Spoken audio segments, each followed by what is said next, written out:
بسم اللہ الرحمن الرحیم۔ السلام علیکم ناظرین، پروگرام صبح نور کے ساتھ نذیر غازی حاضر ہے۔ اللہ تعالیٰ نے اس امت کو کتاب وہ دی جو آخری کتاب اور آخری ہدایت ہے، جس کے اندر دنیا کے تمام علوم موجود ہیں، جس کے اندر دنیا کی تمام برکات، تمام فیوز موجود ہیں۔ زندگی کا کوئی مرحلہ درپیش ہو تو آپ اس کتاب کو کھولیں تو اس کتاب سے، یعنی ساری کائنات کو اگر باب سوالات کہا جائے تو قرآن باب جوابات ہے۔ قرآن وہی ہے جو محمد عربی صلی اللہ علیہ وسلم کے قلب اطہر پہ نازل ہو گیا تھا۔ سیدنا صدیق اکبر، سیدنا عمر فاروق، سیدنا عثمان ذو النورین اور سیدنا علی المرتضیٰ جو قرآن پڑھا کرتے تھے، وہی قرآن ناظرین کرام آج کا پاکستان کا مسلمان اور میرے آج کے مہمانوں میں سے جو سینئر ترین مہمان ہیں جناب علامہ منیر یوسفی صاحب، وہ بھی اسی قرآن کو پڑھ رہے ہیں۔ ہمارا آج کا موضوع ہے تلاوت قرآن کی فضیلت اور آداب، اور میں نے اپنے ملک کے 3 جو اسکالرز ہیں، اور ایک تو آپ کی جانی پہچانی شخصیت ہے، میری مراد علامہ منیر احمد یوسفی صاحب ہے۔ علامہ صاحب ویلکم، آپ کا بہت شکریہ، آپ تشریف لائے ہیں۔ علامہ منیر احمد یوسفی صاحب، قرآن حکیم کے فضائل کیا؟ بسم اللہ الرحمن مختصر۔ الرحیم۔ بسم اللہ الرحمن۔ آپ کا شکریہ، آپ نے اس عظیم موضوع کے لیے اس نکمے آدمی کو دعوت دی ہے۔ یہ تو آپ کی انکساری اور عجز ہے، اور خدا کرے کہ یہ قائم رہے۔ اللہ تعالیٰ، یہ ملتی نہیں آج کے دور میں دیکھنے کو بھی۔ اللہ تعالیٰ کا بڑا احسان ہے الحمدللہ۔ کہ اس نے 114 صحیفے اور کتابیں اتاری ہیں۔ قاضی سنالو پانی پتی رحمۃ التفسیر مزیشی میں لکھتے ہیں جی 110 صحیفے اور 4 کتابیں، ٹھیک۔ اور سب سے یہ جو کتاب ہے بڑی، اس کو دوسری کتابوں ویسے فضیلت حاصل ہے جیسے رب کائنات و کائنات پر فضیلت حاصل ہے۔ سبحان اللہ، سبحان اور اللہ۔ یہ وہ کتاب ہے کہ جس کے بارے میں اللہ تبارک و تعالیٰ نے کتنے واضح کلمات فرمایا، نحن نزلنا الذکر وإنا لہ لحافظون، ہم ہی اس کو نازل کرنے والے، ہم اس کے محافظ ہیں۔ آپ میری بات کی تائید کر رہے ہیں جی، کہ آج تک اللہ نے حفاظت کی ہے اس کی، اور قیامت تک ہوگی۔ قیامت تک اس میں ایک زیر زبر نہیں کوئی تبدیل کر سکتا۔ ابھی میں نے انہوں نے پڑھا تھا لقد کنتا، تو میں نے کنتو کہہ دیا، فوراً ٹوک دیا، نہیں کنتو نہیں ہے، کنتا ہے، سبحان، یعنی زیر زبر بھی کوئی تبدیل نہیں کر سکتا۔ کوئی نہیں کر سکتا۔ اور نبی کریم صلی اللہ علیہ وآلہ وصحبہ وبارک وسلم نے اس کی فضیلت میں یہ بات ارشاد فرمائی ہے۔ آقا کریم فرماتے ہیں اس کو زبانی پڑھنے کے مقابلے میں جو دیکھ کر پڑھتا ہے اس کو ڈبل ثواب ملتا ہے، کیونکہ حروف کا بھی دل پر اثر ہوتا ہے۔ واہ واہ، جیسے چہروں کا اثر ہوتا ہے، خد و خال کا اثر ہوتا ہے، ایسے حروف کا بھی اثر ہوتا ہے۔ سبحان، اور یہ حروف جو ہیں دل پر اثر کرتے ہیں۔ سبحان۔ سماعت کا کانوں پر اثر ہوتا ہے اور دیکھنے سے آنکھوں پر اثر ہوتا ہے، اور جب پڑھنے دونوں سے کام قلب پر۔ دل پر اثر ہوتا ہے۔ اسی لیے جو کفار تھے وہ جب قرآن پاک کی تلاوت سنتے تھے انگلیاں ٹھوس لیتے تھے، اللہ، اور جب انگلیاں ہٹا کے سنتے تھے مسلمان ہو جاتے تھے۔ اللہ، اس کی فضیلت۔ اور سورۃ الاقاف میں آتا ہے اللہ تعالیٰ نے ایک دفعہ ایک جنات کی جماعت بھیجی اقاص بازار میں، وہاں نبی صلی اللہ علیہ وسلم نماز فجر پڑھا رہے تھے، تو ان کو آواز آئی قرآن پاک، تو جنات وہیں رک گئے۔ یستمع القرآن، انہوں نے قرآن پاک کو سننا شروع کیا اللہ، جنات نے، اور جب انہوں نے کان کھول کے سنا تھے وہ کافر، قالوا انصتوا، کہنے کیپ سائلنٹ، کہ اس کتاب کا مقام اور درجہ یہ ہے کہ اس کو خاموشی سنا جائے۔ سبحان، جب پڑھا جائے تو پڑھنے والا توجہ سے پڑھے اور سننے والا ہر طرح سے توجہ ہٹا کے اس کو پڑھے۔ اچھا علامہ صاحب، یہ شرعی طور پہ یہ بات جو میں کرنے لگا ہوں اس کی آپ نے تائید کرنی ہے یا تردید، اگر میری اصلاح فرما دیں، کہ قرآن حکیم کا پڑھنا سنت ہے اور سننا فرض ہے۔ اسی لیے اس کے بارے میں حکم آتا ہے کہ جب قرآن پاک پڑھا جاتا ہو، حکم ہے وَإِذَا قُرِئَ الْقُرْآنُ، سورۃ الاعراف آیت 204 آخری رکوع میں آتا ہے، وَإِذَا and when، إِذَا قُرِئَ and when، there is no condition of time، any time، اچھا، when you listen، وَإِذَا قُرِئَ الْقُرْآنُ، جب قرآن پاک کی تلاوت ہوتی ہو، when anybody recite holy Quran، فَاسْتَمِعُوا، listen attentively، everywhere جب آپ قرآن پاک پڑھیں گے یستمیعون استمیعوا یستمیعوا، تو وہاں ہوتا ہے attentively، تسبیح بھی نہیں پڑھنی چاہیے اس وقت۔ ہاں، تو یہ جو تلاوت ہو رہی ہوتی ہے اور لوگوں نے تسبیح چلائی ہوتی ہے، وہ میری طرح بے علم لوگ ہیں، ان کو کیا ہے؟ اگر ان کو پتہ ہو کہ اللہ کا حکم کیا ہے۔ ان جنات نے اپنی باتیں چھوڑ دی، قالوا انصتوا، کہا اپنی باتیں چھوڑ دو، توجہ سے قرآن سنو، اور جب ان توجہ سے قرآن سنا تو سارے مسلمان ہو گئے۔ اللہ، حالانکہ وہ کافر تھے، سبحان اللہ، لیکن عظمت قرآن سے ایسا دل کے اندر اثر ہوا، انہوں نے اس حالت میں بھی قرآن سن کے پاک وہ کو سنا۔ مسلمان ہو گئے۔ سورۃ الواقعہ میں آتا ہے لا یمس المطہرون، ٹھیک، کہ مت چھو اس کو مگر مگر پاک ہو کر۔ ٹھیک، اللہ نے خود کنڈیشن اس کی شاید، پاک وضو کے بغیر بھی تو علامہ صاحب بندہ پاک، جسم ویسے پاک ہی ہوتا ہے، اگر وہ ناپاکی نہ ہو کوئی تو۔ مومن ویسے ناپاک نہیں ہے، ہاں جنبی بھی ہو تب بھی ناپاک نہیں ہے، ٹھیک، جی، لیکن اس کے تقدس اور عظمت کی خاطر اس اس کے کو آداب، یہ آداب کے لیے۔ علامہ صاحب یہ فرمائیں، یہ بڑا مسئلہ ہے، بعض اوقات آپ نے پہلے بھی اس طرف اشارہ کیا ہے، غلط فہمی بعض لوگوں کو یہ ہے کہ اگر قرآن حکیم کا ترجمہ نہیں آتا تو اس کے پڑھنے کا کوئی فائدہ نہیں۔ میرا اس پہ مختلف ویو ہے۔ جی، الف لام میم حروف مقطعات میں سے ہے، اس کا یا اللہ کو پتہ ہے یا اللہ کے محبوب صلی اللہ علیہ وسلم کو یا جبریل امین کو پتہ ہو۔ جی، ہم نے سب نے اپنے اپنے اندازے لگائے ہیں کہ اس کا یہ مطلب ہو سکتا ہے، اس کا یہ مطلب ہو سکتا ہے۔ تو نبی کریم صلی اللہ علیہ وسلم کی ہر بات میں کروڑوں حکمتیں پوشیدہ ہوتی ہیں، قیامت تک لوگ وہ تلاش کرتے رہیں گے، ہیرے جواہرات۔ آپ نے فرمایا کہ میں نہیں کہتا کہ الف لام میم ایک حرف ہے، جی، الف الگ ہے، لام الگ ہے، میم، اور سب کی 10 نیکیاں، 30 نیکیاں اس کی ہیں۔ تو یہ اشارہ غالباً اس طرف تھا کہ اگر ترجمہ نہ بھی بندے کا آتا ہو، اس کو نہ بھی اس کے مطالب آتے ہوں، تو پھر بھی ثواب تو ملے گا، ثواب بھی ملے گا اور شفا بھی حاصل ہوگی۔ سبحان اللہ، شفا و رحمت للمومنین، اللہ پاک نے فرمایا۔ سبحان اللہ۔ یہ دیکھیں، حکیم صاحب کے پاس جاتے ہیں، وہ کہ جناب میں بیمار ہوں، میرے نبض دیکھو ذرا، دوائی دو۔ وہ اس کو 5-6 بوتلوں میں سے کچھ صفوف نکال کے پوڑیاں بنا کے دے دیتا ہے، کہتا کھاؤ ٹھیک ہو جاؤ گے۔ اور دوائی کا ہمیں پتہ نہیں کیا اس کو دوائی، پتہ ہی نہیں اس میں کیا کچھ ہے، لیکن یہ حکیم کی بات پر یقین کرتا ہے سبحان تو اس کو اللہ، شفا ہو جاتی ہے۔ اللہ تعالیٰ فرماتے ہیں فی شفاء، اس میں شفا ہے، واہ واہ، وشفاء ورحمت، شفا بھی رحمت بھی ہے۔ اور جب اللہ کی بات پہ یقین کر کے اس کو پڑھیں گے، ترجمہ نہ بھی آتا تو دل منور ہو جائے گا۔ اللہ، اور اس میں مزید کچھ اضافہ عرض کرنا چاہتا ہوں کہ اللہ پاک نے قرآن پاک کے آداب میں سے قرآن پاک میں ہی ایک ادب بیان کیا ہے، فَإِذَا قَرَأْتَ الْقُرْآنَ فَاسْتَعِذْ بِاللَّهِ مِنَ الشَّيْطَانِ الرَّجِيمِ، کہ جب قرآن مجید وضو کر لیا ہے، اب پڑھنا شروع کرنا ہے تو اعوذ باللہ من الشیطان الرجیم پڑھ کے بسم اللہ پڑھ کے شروع کرنا چاہیے، اور دوران تلاوت قرآن مجید کسی سے بات نہیں کرنی چاہیے، ٹھیک ہے، کیونکہ کھانا اللہ سے پینا بات بھی ہو نہیں رہی ہے، چاہیے، کھانا پینا نہیں چاہیے، کچھ نہیں، ٹھیک، کیونکہ اللہ سے باتیں ہو رہی ہیں، اور یہ ڈائریکٹ اس سے بات ہو رہی ہے، اللہ سے بات ہو رہی اور ہے۔ وہ علامہ والی بات کے محسوس کرو کہ نزول ہو رہا ہے تمہارے قلب پہ قرآن۔ اور جب اس انداز میں پڑھیں گے پھر اس کا اثر پازیٹیو آتا ہے۔ اب جب یہ ایک آدمی قرآن شریف پڑھ رہا ہے، اس کو پتہ ہونا چاہیے کہ اس کے آداب کیا ہیں، اور آنے والوں کو بھی آداب کو پتہ ہونا چاہیے قرآن شریف پڑھے میں نے سلام بھی کرنا ہے کہ نہیں کرنا، تلاوت کرنے والوں کو سلام نہیں کرنا چاہیے کیونکہ اللہ سے ہم کلام ہے، واہ واہ واہ واہ، اور اگر آنے والا علم نہیں رکھتا، اسے سلام کر دیا ہے، اب قرآن پاک کا ادب یہ ہے اس کو پہلے بند کریں، پھر اس سے گفتگو کریں، واہ واہ، پھر جب چلا جائے پھر دوبارہ پھر اعوذ باللہ من الشیطان الرجیم بسم اللہ پڑھ کے کریں، اور اس وقت تک پڑھتے رہیں جب تک دل میں راحت ہے، فرحت ہے۔ جب انگڑائیاں لینی شروع کریں تو اس کی شان کے خلاف اس کو پڑھا جائے، اس کو تب تک پڑھنا چاہیے جب تک کہ راحت اور فرحت ہو۔ علامہ صاحب یہ بات کلیئر کریں، یہ بڑی افسوس کی بات ہے کہ اکثر اخبارات میں آتا رہتا ہے کہ جی چین لگا دی ہوئی ہیں، میں نے خود پٹتے ہوئے لوگ دیکھے ہیں، اور میں خود بھاگا، میرے والد صاحب مجھے حافظ قرآن بنانا چاہتے تھے تو مجھے انہوں نے بھیجا، اور وہاں جو میں نے پھینٹی لگتے دیکھی اور 2-4 ڈنڈے مجھے بھی پڑ گئے تو میں بھاگ کے آ گیا۔ اس کے بعد میں نے اپنے والد سے تو پڑھا قرآن حکیم۔ یہ کیا بات ہے، ہمارے ہاں یہ مدارس میں ابھی تک یہ چل رہا ہے، کان پکڑوا دینا، اینٹیں اوپر رکھ دینی اور ڈنڈوں سے مارنا، یہ ہے؟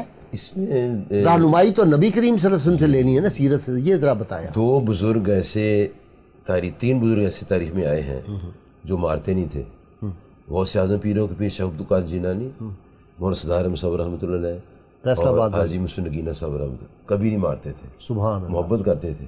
سبحان اللہ۔ ایک دن ایک عورت آئی بابا نگینہ سرکار کے پاس، کہنے لگی یہ تین مارن گئی، حضرت یوسف علی نگینہ رحمۃ اللہ جنہوں نے تفسیر بھی لکھی ہے، تفسیر یوسفی ہے اس کا نام؟ تصویر یوسفی۔ مائی کہنے لگی تین مارن گئے، نہیں اردو، نہیں مائی میں ماروں گا نہیں، میں پیار کروں گا، تو مار، میں نہیں ماروں گا، سبحان، جب میں ماروں گا تو میرے پاس آئے گا نہیں ہے، واہ واہ واہ، اور میں تو یہ کام کروں میرے پاس آئے کچھ سیکھے۔ ہاں، اور محبت جو ہے اسی سے اسلام پھیلا ہے، سبحان اللہ، بچوں سے تنبیہ ٹھیک ہے، ہاں، تنبیہ ٹھیک ہے، اس کا اور طریقہ ہو ڈرانا سکتا ٹھیک ہے، ہے، ہاں، لیکن مار کے ہڈیاں توڑ دینا اور یہ اور کر وہ دینا، چین ان کو قیدیوں کی طرح باندھ کے رکھنا اور ظلم کر دینا، تو یہ تو بڑی زیادتی ہے، یہ اس میں نقصان ہو رہا ہے، اس میں نقصان بہت نقصان ہو رہا ہے۔ بہت ہو رہا ہے۔ مولانا محمد صدیقی صاحب ایک ہوئے ہیں لاری اڈا میں، ہاں یوسف صدیقی صاحب بڑے استاذ القرآن، اور بڑے انہوں نے میرا خیال ہے ہزاروں لوگوں کو انہوں نے قرات سکھائی اور قرآن کی حفظ کرایا۔ میں ایک دن ان کے پاس بیٹھ گیا اچھا کہ یہ کیا کرتے ہیں؟ میں جناب یہ آپ مارتے نہیں بچوں کو، مارا کریں نا۔ کہنے لگے ہر بچہ مار کے لائے گا نہیں تو کوئی ڈر جاتے ہیں، ڈر کے سیدھے ہو جاتے ہیں، اللہ، اور کئی ایسے ہوتے ہیں تنبیہ کرو وہ سیدھے ہوتے ہیں، اور کئی سن کے سیدھے ہو جاتے ہیں کہ یار اس کو تو مجھے تنبیہ ہوگی، میری بےزتی ہو جائے گی، اللہ، بےزتی کا خیال کرتے ہوئے۔ اور نبی صلی اللہ علیہ وسلم نے اتنی محبتیں کی ہیں، اتنی محبتیں فرمائی ہیں۔ جناب انس فرماتے ہیں مجھے آپ کام کے لیے بھیجا کرتے تھے تو میں لیٹ ہو جاتا تھا۔ وہ ایک دفعہ میں گیا تو وہ تماشا لگا، میں کھڑا ہو گیا تو اب پیچھے سے مجھے پکڑ لیا، انس ادھر حضور میں بھی جاتا ہوں، گردن سے پکڑا، بعض جگہ آتا ہے کہ کان سے ایسے پیار سے پکڑا، یہ اصل اف نہیں کہا، اف نہیں۔ 10 برس رہے آپ کی خدمت میں۔ تو علامہ صاحب ہم نے تو رہنمائی اس بارگاہ سے لینی ہے نا۔ اگر کوئی بزرگ بالفرض اپنے مزاج کے اعتبار سے کسی کو پٹائی کرتا ہے، کسی پہ زیادتی بھی کرتے رہے ہوں، کوئی بڑا بھی بزرگ اگر ہو، تو ہمارے لیے تو رہنمائی کا ذریعہ سرکار مدینہ صلی اللہ علیہ وسلم ذات پاک۔ تو اس لیے یہ جو ہمارے دینی حلقوں میں یہ بات آ گئی ہے تو اس پہ آپ بھی لکھیں بھی، آپ پرچہ بھی نکالتے، اس کا بڑا نقصان ہو رہا ہے، اور پھر اس پہ لوگ جو ہے وہ ڈٹے ہوئے ہیں کہ نہیں جی ہم ٹھیک کر رہے ہیں۔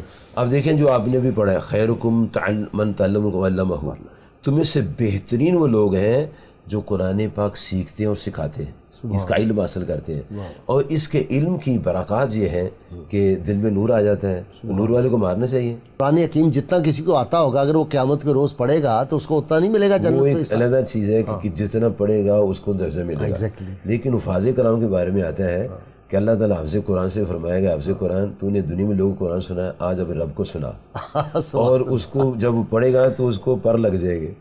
اللہ فرمائے پڑھتا جا چڑھتا جا، پڑھتا جا چڑھتا جا، اور پھر جہاں رکے جائے فرمائے یہاں سے یہاں تیری اور جنت پھر تیرے ماں باپ کے سر پہ تاج، ایسا تاج سورج چاند سے زیادہ روشن۔ اچھا یہ بتائیں ایک یہ بھی ہے اس طرح کی حدیث کہ وہ اپنی 7 پشتوں کو بھی ساتھ لے جائے؟ 7 پشتوں کا بھی آتا ہے، تو پھر ہم تو اس میں آ گئے، بڑے خوش بخت ہیں۔ اس میرے تو والد بھی حافظ میں، میرے دادا بھی حافظ، میرے بڑے دادا بھی جہاں بھی یہ آئے گا نا پشتوں کا، یہ شفاعت کا، یہ بخشش کا، وہاں ایمان شرط ہے، ایمان شرط۔ آپ علامہ صاحب کچھ فرما رہے تھے آداب کے معاملے میں، کہہ رہے تھے کچھ چیزیں رہ گئیں۔ ہاں جی، وہ یہ ہے کہ جب قرآن مجید پڑھا جائے جی تو آنکھ میں ناک میں انگلی گھسیڑنا، کانوں میں انگلیاں گھسیڑنا، بغلوں میں ہاتھ مارنا، پیچو تاب کھانا، یہ نہیں ہونا چاہیے۔ بعض کا لوگ پڑھتے ہیں، پڑھنے کے بعد جب ایسے کر کے اینک اس کے اوپر رکھ دیتے ہیں قرآن شریف کے اوپر، بعض لوگ ایسے اوپر بیٹھ جاتے ہیں، بالکل، بعض چائے اوپر رکھ لیتے ہیں، میں نے دیکھا ہے۔ اس کو تکیہ بنانے سے ممانعت کی گئی ہے، اور حدیثی میں آتے ہیں جیسے گانا گاتے ہیں ایسے قرآن شریف نہیں پڑھنا چاہیے، اس کو تلاوت کے انداز میں پڑھنا چاہیے، اور اس کے مخارج صحیح ہونے چاہیے، کیونکہ مخارج سے بھی معنی بدل جاتے ہیں، اگر غلط پڑھیں گے تو معنی بدل جائیں گے۔ نبی کریم صلی اللہ علیہ وسلم نے اس کی محبت ڈالنے کے لیے فرمایا اگر کوئی شخص قرآن شریف پڑھتا ہے لیکن اٹکتا ہے، لیکن اس کے باوجود محبت میں پڑھتا ہے، اٹک پڑھتا ہے، اس کو رواں پڑھنے والے کو ڈبل ثواب ملے گا۔ اچھا جی علامہ صاحب کیا قاری قرآن تھے عبداللہ بن مسعود رضی اللہ تعالیٰ عنہ، نبی صلی اللہ علیہ وسلم سن رہے ہیں، اور حضرت مصعب بن عمیر رضی اللہ تعالیٰ عنہ کو بھیجا گیا، اور وہ آپ کو واقعہ یاد ہوگا کہ مدینہ منورہ میں جب یہ سب سے پہلے گئے تھے تو یہ قرآن کی تلاوت کر رہے ہوتے تھے، تو کفار جو تھے وہاں کے وہ کہتے تھے کہ یہ تو لوگوں کو بدل رہا ہے، لوگوں کا یہ مذہب بدل رہا ہے، تو وہ ان کو کوشش کرتے تھے کہ ہم جا کے دور سے نیزہ یا تیر مار کے ان کو شہید کر دیں۔ تو جب جاتے قرآن حکیم کی تلاوت سنتے تو نیزے ادھر گر جاتے اور تیر ادھر گر جاتے۔ کیا اعجاز ہے قرآن حکیم کا! آج بھی اچھا قاری جب پڑھ رہا ہو تو علامہ صاحب فیل نہیں ہوتا؟ جی فیل ہوتا ہے، بہت فیل ہوتا ہے۔ آپ کو یاد ہوگا کہ جب پہلی ہجرت ہوئی تو وہاں حبشہ میں لوگ گئے تو سفیان نے پیچھے رفڑ ڈال دیا، لمبی سی بات ہے میں مختصر کر، تو وہ شاہ نجاشی نے کہا میں ان سے ملتا ہوں پوچھتا ہوں کیا کون ہے یہ لوگ، بڑا اچھے ذہن کا آدمی تھا، تو انہوں نے کہا کہ ساری سوال کے 13-14 سوال کے اندر سے مسلمان نہیں تھا، میرا خیال مسلمان تھا اندر سے، ہاں وہ صحیح اللہ کو ایک مانتا تھا، اللہ کو ایک مانتا تھا، وہ 14-15 باتیں جو بھی تھی وہ علیحدہ تفصیل ہے، تو کہا اچھا تم پر ان پر کوئی قرآن آیا ہے، کتاب آئی؟ فرمایا ہاں، تو حضرت جعفر رضی اللہ عنہ تیار انتہائی سریلی زبان والے تھے، لہن دودی رکھتے تھے، سیدنا علی سے چھوٹے، ہاں ان کے بھائی، انہوں نے جب تلاوت شروع کی نا تو شان سے جھوم رہا تھا، اس کی آنکھوں سے آنسو آ رہے تھے، اور تلاوت ختم ہوئی اور مومن ہو گئے، کلمہ پڑھنے لا الہ الا محمد رسول اللہ۔ اور پھر انہوں نے 70 بندے تیار کیے کہ جن کے غلام کی یہ شان ہے کہ ان کی تلاوت سے دل بدلتے، آقا کا شان کیا ہوگا؟ سبحان اللہ۔ تو پھر 70 بندے ادھر آئے، مدینہ حضور مکہ شریف آئے نبی صلی اللہ علیہ وسلم کے پاس، کہا حضور آپ کے غلام نے قرآن پڑھا ہے، ہمارے بادشاہ کا دل بدل گیا ہے، ہم آپ سے قرآن شریف سننا چاہتے ہیں۔ تو پھر آپ نے قرآن کا دل تلاش کیا، آپ نے سورہ یاسین پڑھنا شروع کی۔ جب آپ سورہ یاسین پڑھی سب کے سب مسلمان ہو گئے۔ اس کا مطلب ہے کہ اس کے پڑھنے میں وہ جو اس کے انداز اور تلاوت کے آداب ہیں، پڑھنے الفاظ کی صحت جو ہے، اس کا اتنا اہتمام ہے کہ جس کی وجہ سے انسان کے دل کے اندر ایسا پازیٹیو اثر ہوتا ہے کہ انسان اللہ کی محبت میں آ جاتا ہے۔ علامہ یوسی صاحب شیخ اکبر محی الدین ابن عربی نے فرمایا ہے قرآن کی جسمانی صورت کا نام محمد صلی اللہ علیہ وسلم۔ ناطق قرآن۔ اللہ۔ اور میں ایک شعر آپ نے پڑھا تھا، میں اس کو تھوڑا سا تبدیل کرنا چاہتا ہوں، میں اکثر یہ سناتا ہوں۔ اچھا، آپ نے ابھی فرمایا تھا وہ معزز زمانے مسلمان ہو کر ہم خوار ہوئے تارک قرآن۔ میں لوگوں کو آگے ایک مصرع اضافہ کر دیتا ہوں، وہ یہ کہ وہ معزز زمانے میں مسلمان ہو کر ہم عزت پائیں گے قاری قرآن ہو کر۔ سبحان اللہ، سبحان اللہ، سبحان اللہ۔ اگر آج ہم بھی قرآن پاک کو صحیح پڑھنا شروع کر دیں، ہمیں بھی عزت اللہ دے گا۔ اس کی کتاب ہے، عزت والی کتاب ہے، عزت والے کی کتاب ہے۔ ہم چونکہ اس سے دور ہو رہے ہیں اس لیے ہم عزت سے معروف ہو رہے ہیں۔ حضرت عبداللہ بن مسعود علامہ صاحب فرمایا کرتے تھے کہ قلب حقیقی کو تم 3 جگہ پہ تلاش کرو۔ نمبر 1 جب قرآن حکیم کی تلاوت ہو رہی ہے، نمبر 2 ذاکرین کی محفل، اور نمبر 3 جب تم 1 to 1 ہو اللہ سے، کوئی اور بندہ نہ ہو اور تم اور تمہارا خدا ہے۔ تو یہ اس زمانے میں آپ کیا سجیسٹ کرتے ہیں؟ یہ تینوں چیزیں ضروری ہیں۔ اچھا، کوئی چوتھی ایڈ نہیں ہو سکتی؟ یہ اس لیے کہ یہ بیس ہے، ہاں، جب بیس سب صحیح ہوگی نا تو پھر ایڈیشن ہو جاتا ہے۔ جب بیس ہی نہ ہوگی تو ایڈیشن کیسے ہوگا؟ اس میں جو انٹینشن ہے نا، یہ ٹینشن، یہ سب سے مرکزی رول اس کا ہے۔ انٹینشن بھی اور اٹینشن بھی، دونوں کا یہ مرکزی رول ہے۔ واہ واہ، اس کے بغیر کمپلیشن نہیں ہوتی کسی چیز کی بھی۔ ٹھیک ٹھیک ٹھیک، اور پوری توجہ سے، پوری توجہ، انہماک، اپنے آپ کو سب دنیا کو بھول جائے جب قرآن حکیم سامنے۔ اور جب انہماک ہوا تو ایک بزرگوں واقعہ آتا ہے کہ ایک قافلہ جا رہا تھا، اس کو پتا تھا کہ رستے میں ڈاکو بیٹھا ہوا ہے، اچھا، تو وہ ویسے ہے رحم دل، تو اس کو قاری کو رکھا، سبحان اللہ، قاری کو ہائر کیا کہ ہم تجھے وقت کے پیسے دیں گے، تم نے قرآن پڑھتے رہو۔ فضیل بن عیاض، فضیل بن عیاض، داتا صاحب نے ان کے بارے میں لکھا ہے کشف المعجوب میں۔ ہاں مجھے یاد آ گیا۔ جب یہ آیت پڑھی تو وہ اسی وقت کانپنے لگے، رونے لگے، چونکہ وہ عربی سمجھتے تھے، عربی کا اثر ان کے دل، اور انہوں نے غور سے سنا اس کو۔ جب غور سے سنا تو اثر پڑا۔ اس کا مطلب ہے غور سے پڑھنا بھی چاہیے، غور سے سننا بھی چاہیے۔ اور یہ اہمیت جو اس بات کی، اللہ نے خوب اس کو بیان کیا ہے۔ چنانچہ نتیجہ کیا نکلا کہ وہ ایک آیت سن کر دل بدل گیا اور وہ اولیاء کے امام ہو گئے، امام ہو گئے، دادا صاحب کے امام ہو گئے۔ داتا صاحب نے ان کی شان میں اتنا لکھا ہے، اللہ اکبر، کتنی بڑی ان کی شان۔ فضیل بن عیاض، توبہ کی برکت سارے ڈاکو طائب ہو گئے، سارے ڈاکو کتب، جی سارے ولی کامل، سارے کتب بن گئے۔ ہمارا پروگرام کا وقت ختم ہوتا ہے۔ نذیر احمد غازی کو اجازت دیجیے۔ اللہ تعالیٰ آپ کو حفظ و امان میں رکھے، آپ کے گھروں میں اپنی رحمتیں اور برکتیں اور قرآن کی برکتیں آپ کو عطا فرمائے۔ اجازت دیجیے، اللہ حافظ۔